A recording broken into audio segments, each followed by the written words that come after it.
Oke cuy, balik lagi sama gua Gani. Di samping gua sekarang ada satu buah casing dari Paradox Gaming ya. Ini adalah Paradox Gaming Blade Stone ya. Yang di gua warnanya putih, ada warna hitamnya juga. Yang putih harganya 899.000, yang hitamnya 849.000 ya. Casing ini support motherboard ATX, water cooling 360 ya. Cooler tower bisa sampai 181 mm. Kalau VGA bisa sampai 410 mm ya. Ini casing gue nggak bohong, cakep banget. Di depan ada motif kayunya, dan kalau teman-teman kemarin nontonin live streaming gue ya pada saatnya unboxing ini, itu depannya beneran kayu guys ya. Dan sekarang kita lihat lebih dekat aja ke casing ini, oke? Oke, kita lihat lebih dekat ke casing ini ya. Bentukannya sebenarnya seperti casing ATX pada umumnya teman-teman ya. Oke, bagian atas ada dust filter ya. Lalu ini di bagian depan ada nuansa kayu ya, dan ini beneran kayu. Nanti kita akan buka kecil-kecilan deh ya guys ya. Oke.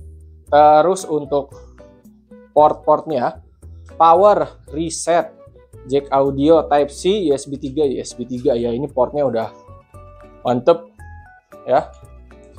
Oke, kita muter aja lagi ke bagian casingnya ya. Nah, ini untuk ngebukanya ya, kita udah nggak pakai obeng-obeng lagi. Ini ada pembuka seperti biasa di sini ya, di bagian belakang ada celah untuk tangan ngebukanya ya. Tapi ini masih agak keras guys, kalau misalkan teman-teman baru beli casing ini ya. Jadi di sini tahan ya, harus dicongkel guys. Ini agak susah, gua nggak bohong. Agak keras karena dia masih baru guys.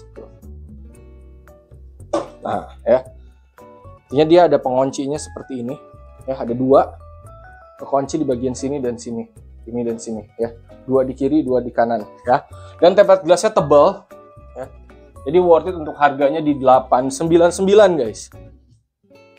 Tidak akan rugi lo pakai casing ini.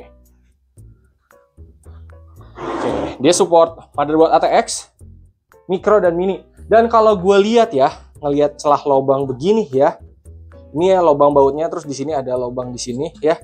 Kalau gua lihat harusnya ini casing tuh sudah support motherboard yang colokannya di belakang guys. Tapi gua nggak dapet info spesifiknya di webnya, atau gua belum baca ya. Cuman kalau gua ngelihat dari area sini, mungkin kalau kalian pakai motherboard yang tipe baru ya, yang colokannya di belakang itu bisa. Dan ini kalau colokannya di depan pun masih bisa, di sini masih ada lubang ya. Oke, udah include 4 fan 12 cm. RGB ya, depan 3 belakang 1 ya.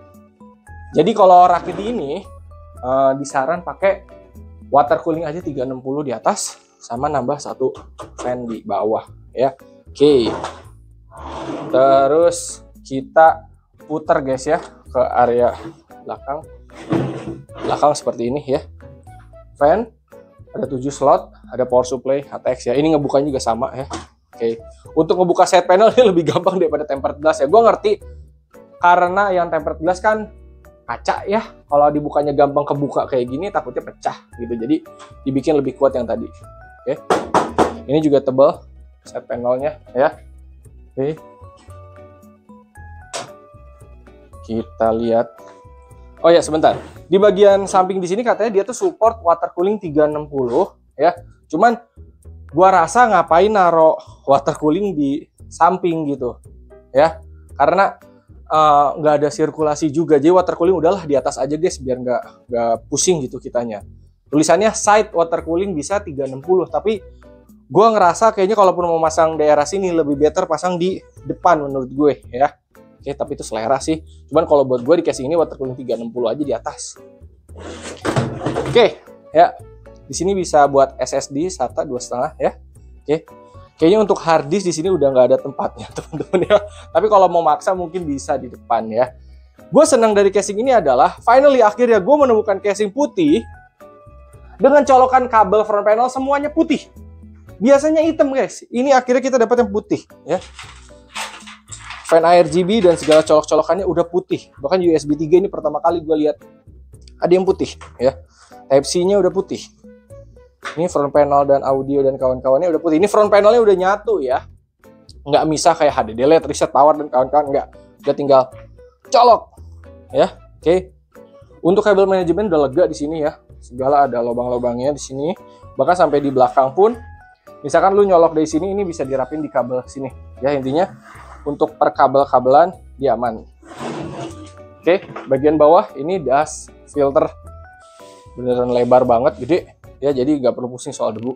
Ya, casing ini udah tinggal satset guys. Ya. Dan di harga 899 udah dapat fan 4 biji ARGB ya. Menurut gue sih udah worth it teman-teman. Karena anggaplah set 4 biji ARGB itu berapa ya? Mungkin satunya 100 sampai 150. Anggaplah kita bikin 400 lah ya. Berarti casing ini masih kisaran 500 ribuan kalau misalkan tanpa fan ya.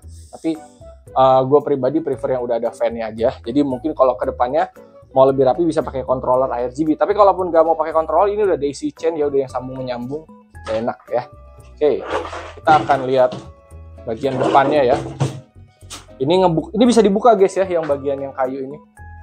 Tahan tarik. Oke, dan ini kayu guys ya. Gue sudah membuktikan pada saat di live streaming. Jadi ini emang dibaut semuanya dengan dust filter ya. Kita buka lagi kali ya, biar teman-teman ngelihat juga. Oke, dan di depan fan-nya juga udah dipasang ya. Kalau buat gue pribadi, misalkan gue rakit di casing ini, gue udah nggak akan otak-atik bagian depan guys ya. Nah, ini tuh beneran kayu guys, dan bisa dilepas ya tuh. Oke, ini dilepas yang bagian sini. Ada ya, kemarin pada saat live streaming ada yang komen, kayaknya ini kalau misalkan dipernis lagi satu persatu bakal jadi lebih mengkilat. Ya boleh guys, misalkan lu iseng gitu ya. Ini beneran kayu soalnya guys tuh. Ya awalnya gue ngira ini plastik guys, ternyata dia kayu ya. Kapan lagi guys lu dapat casing model kayu begini ya. Oke, ini casingnya kurang lebih seperti itu. Gue mau coba nyalain lampu-lampuannya deh ya. Nah guys, kurang lebih seperti ini kalau lampunya dinyalain ya. Bagian belakangnya seperti itu, di depan begini ya. Dia nggak terlalu ngeganggu karena ada si panel kayunya, jadi nggak akan bikin lu silau ya. Misalkan lu mau tetap RGB begini ya, atau lu mau ganti misalkan ke yang statis satu warna ya. Pokoknya dia udah ARGB dan lu bisa ganti sepengennya lu aja. Oh. Misalkan dibikin putih kayak gitu juga dia cakep ya. Tinggal disesuaikan aja intinya. Kalau rakit di casing ini, gue sangat menyarankan kalian biar nggak pusing ya.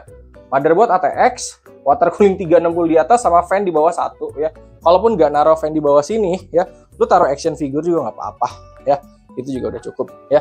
Segitu aja teman-teman. Hatur nuhun, terima kasih dan thank you. Kalau teman minat, linknya sudah gue taruh di deskripsi. Ini casing worth it banget di harga segini ya. Kalau lu suka warna hitam, harga 849, yang putihnya 899 ya. Oke, mantap.